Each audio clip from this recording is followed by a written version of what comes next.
It's a one-hour edition of TNT NBA Tip-Off presented by Auto Trader. You see the Mavs and Thunder with Brian Anderson, Brent Barry, and David Aldridge on the call, followed by the Lakers and Jazz with Marv Albert, Chris Webber, and Dennis Scott. Here in Atlanta, Studio J, Ernie Johnson, Shaquille O'Neal, Kenny the Jet Smith, and Charles Barkley. What? You could no, don't. Hey, no, let's. I don't know if you're you're trying to get something off your chest, wait a little while. I'm going to wait. So that we can. I know the starter, the reserves are important, but yes. I have got to vet later. I know. We've got an hour show, and you'll have plenty of opportunity. To refresh your memory, here are the Western Conference starters announced a week ago. James Harden, Kawhi Leonard, Kevin Durant, Steph Curry, and Anthony Davis. Now, while the starters were selected by a combination of fan, player, and media voting, the naming of the reserves, 2 backcourt, 3 frontcourt, 2 wild cards, that's the responsibility of the league's 30 head coaches. A coach votes for players in his own conference, but cannot vote for players on his own team. We're going to start in the Western Conference, and the biggest no-brainer of them all. Russell Westbrook, 23 triple-doubles. Wow. He's had a triple-double in half of the Thunder's games. That's amazing. 2015 and 2016 All-Star Game MVP, averaging 31, which leads the league, also 11 rebounds and 10 assists. Klay Thompson of Golden State, 39 and 7. No-brainer, the best shooting guard in the his NBA. His third straight All-Star, 21 points a game, 4 rebounds, 2 assists, has the NBA season high of 60.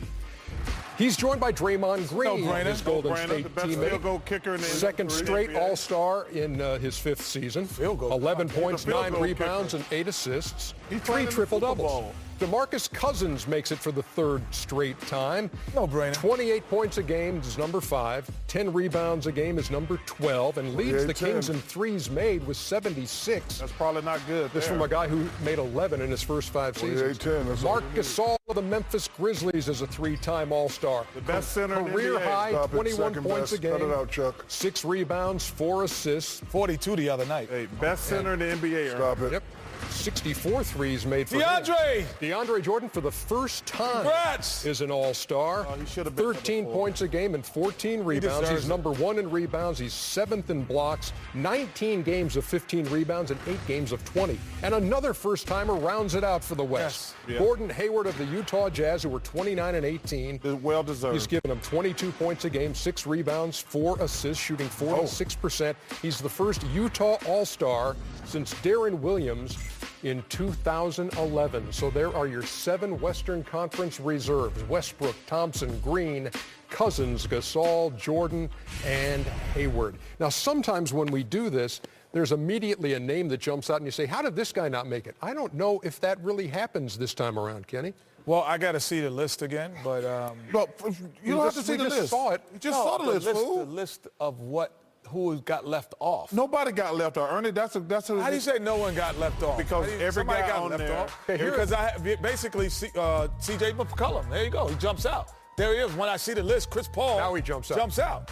Because, all of these guys are interchangeable, but they jump out, without question.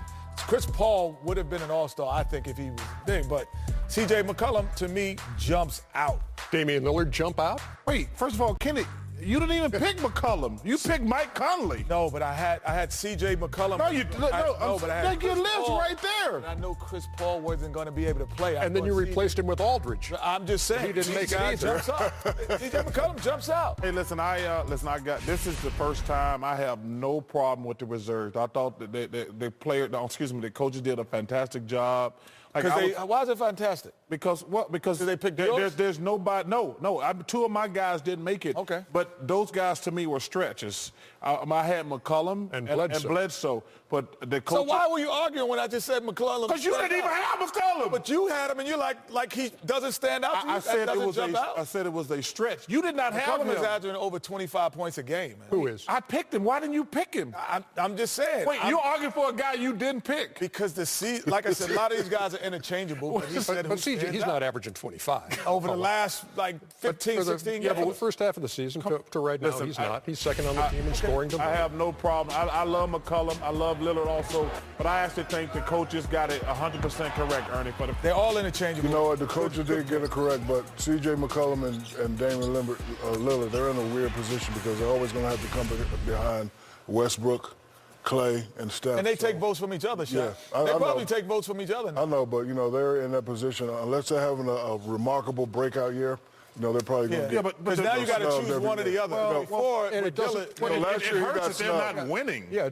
What's killing them is doesn't they're help not is that they're winning. 20 and 27. Yeah, That's 20 what hurts. Wow, I thought they were 20 and 26. No, But you had that one time, Kenny, you told But Hayward and guards in the Utah, West, Stockton. Yeah. Probably the most surprising team in the Western Conference. I think even more surprising than Houston?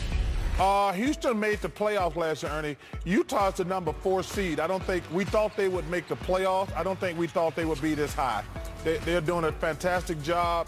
You know, George Hill has had a terrific year. So has Rudy Gobert. Yeah, Goober's had a terrific year, but I don't think anybody thought they would be number 4.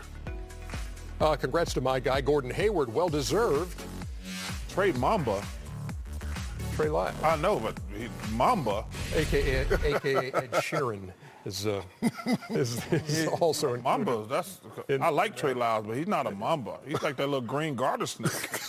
He's not playing well enough to be called Mamba. You will see him at the Rising Stars. I like Trey Lyles. I actually thought a garden snake, Chuck. He's a garden snake right now. I thought he was going to... The non-venomous snake.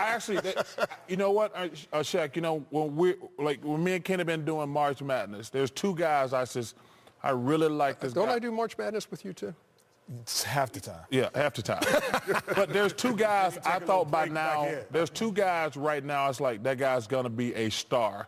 And I'm not down on him yet, but I'm surprised they haven't played. Trey Lyles, and I think his name is James Young from Kentucky. I thought those 2 guys, when I saw them play in college, I said, man, those guys are going to be terrific. They're still early, but I like Trey Lyles. But the young kid at Boston has really disappointed me. So, Rudy Gobert, I keep going back to him. There was a lot of support for him being there. Is that too much to ask to have Hayward and Gobert on that All-Star team? Yeah, you know, he's a big, and, you know, I know they don't really count centers, but, you know, DeMarcus, who I think is the best center in the league, you know, 28 and 10, you know, that's all I ask out of, you know, any dominant big man. Marcus, and then DeAndre Jordan. You know, he's playing okay, Ernie, but he's not playing as well as those guys. Well, the center is back in the Western Conference. Yes. Like, they have 3 centers on that list. So I'm not sure. Hopefully they put it back on the ballot. Putting that on the ballot. You know, DeMarcus Cousins is a very, very talented player. Don't you think you're biased because of your Sacramento bias? Because you look at guys like Marc Gasol, who... I look at numbers, Chuck. Numbers don't lie. Well, actually, sometimes they allow a lot in the NBA. No, they don't. Because when you play on bad teams, you're just the best player on a bad team, and you get the ball more. So numbers do lie at times. I think DeMarcus is a very talented player. And ain't no way Marc Gasol is the best in the league. You tripping. Yeah. First of all, you a forward. You speak about the forwards, I speak about the center. You don't know what the hell you talking about. And I'll speak about the guards, I guess. I know what I'm talking about. Got all the positions covered. There you go. You stick with the power forwards, I know what I'm talking about when it comes to big. Thank you very much. I would say that DeMarcus Cousins has the potential to be the best player at his position. The only thing that we want to see is those numbers in winning environments, because those numbers in winning environments, we know those are. They will be your numbers, actually. They would be it. He's averaging your numbers, but not only are they not winning, they never win.